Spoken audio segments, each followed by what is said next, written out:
Ինչ կլինի, ինչ մեր կոր սպասենք, կտեսնենք ինչ կլինի։ Շնորհակալություն, հաջորդ հարցի համար Նաիրա Բադալյան միգամեցեր։ Առաջիկա 5 տարիների ընթացքում բնակչության թվի ինչ աճ է կանխատեսում մեր կառավարությունը եւ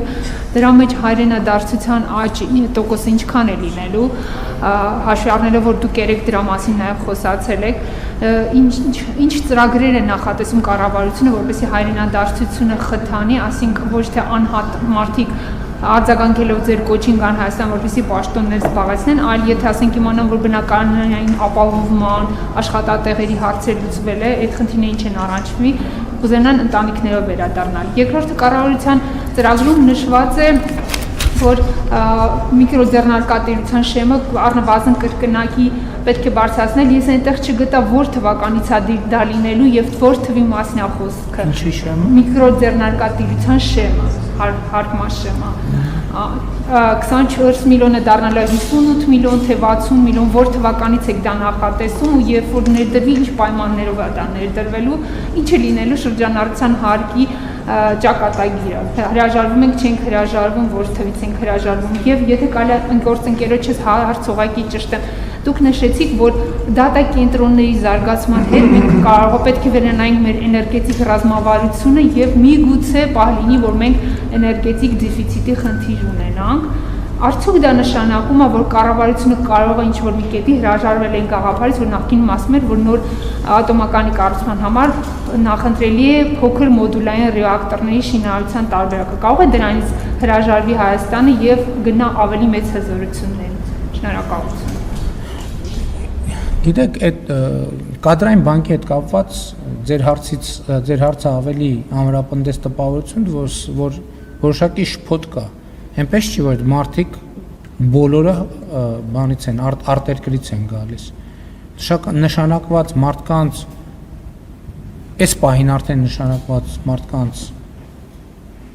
առնվազն մեծ մասը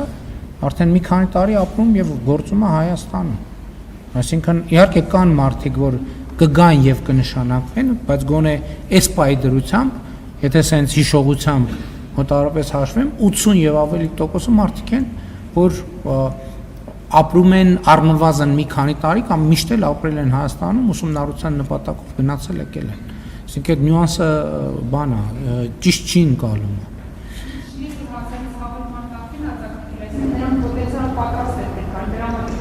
Բայց այդ մարդկանց մի հսկա մասը իրանք ապրում են Հայաստանում։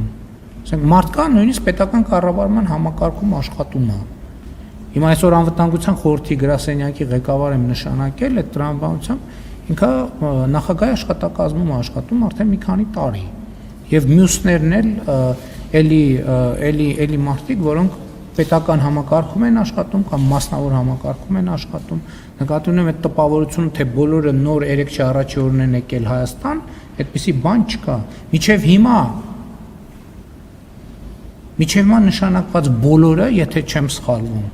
բոլորը արդեն տարիներով Հայաստանում են ապրում, երկար տարիներ Հայաստանում են ապրում։ Հարկման շեմը պլանը 2027-ի հունվարի 1-ից է։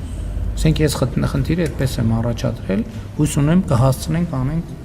Այսինքն հնարավորինս շուրջ ժամկետն չի, որ տենց գրել ենք 2031 թվի մայիսից ենք անելու։ Հնարավորինս շուտ իմ առաջադրած խնդիրը, որ ես դրել եմ 27 թվի հունվարի 1-ից։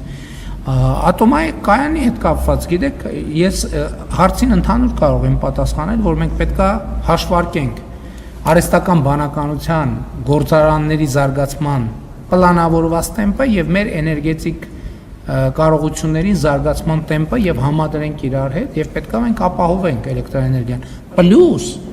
պետք է նաեւ մենք արձանագրենք, որ նաեւ արտահանումն է էլեկտրաէներգիայի մեր պլանների մեջ մտնում։ Այս շատ կարևոր նրբություն է, որովհետեւ էլեկտրաէներգիայի արտահանումը շատ հեռանկարային ուղղություն է մեզ համար եւ մենք դա պետք է զարգացնենք, մանավանդ արևային էներգիայի մեր պաշարները շատ մեծ են եւ մենք պետք է անպայման այդ ուղղությունը զարգացնենք։ Եվ նախկինում էլ մեր տրամաբանությունը եղել այն, որ մեծ մասը, մի հիմնական մասը մենք պետք է արտահանենք։ Բայց հիմա մենք հասկանում ենք, որ էլի ուզում ենք շատ արտահանել, բայց մենք հասկանում ենք, որ շատ պետք է լինելու նաև Հայաստանի ներսում։ Եվ հետեւաբար պետք է ճկուն լինենք, հասկանանք ինչ ուղղությամբ գնանք։ Չեմ բացառում ոչ։ Պահպանողներն կարելի շրջանառության հարկի հարցը պատասխանեցիք, դա հրաժարվում եք չեք հրաժարվում։ Ինչի՞ց։ Շրջանառության հարկից Շրջանառության հարկից հիմա չենք հրաժարվում, բայց պետք է իր հետագա ճակատագրի մասին մտածենք։ Չեմ կարող ասել։ Կքննարկենք այդ թվում ոլորտի հետ։ Հայրենադարձ ծրագիրը, որ մենք ուզում ենք խթանել, հայրենադարձությունը կոչվում է խաղաղություն։ Հաջորդ հարցի համար փայլատակարարական Շնորհակալություն, պարոն Փաշինյան, տեսեք, երբ որ Գագիկ Ծառուկյանի շուրջ տեղի ունեցան զարգացումներ, նրա հետ փոխկապակցված որոշակի օբյեկտներում երբ որ ստուգումներ իրականացվեցին, փակվեցին, մասնավորապես մի քանիսում կառավարիչներ նշանակվեցին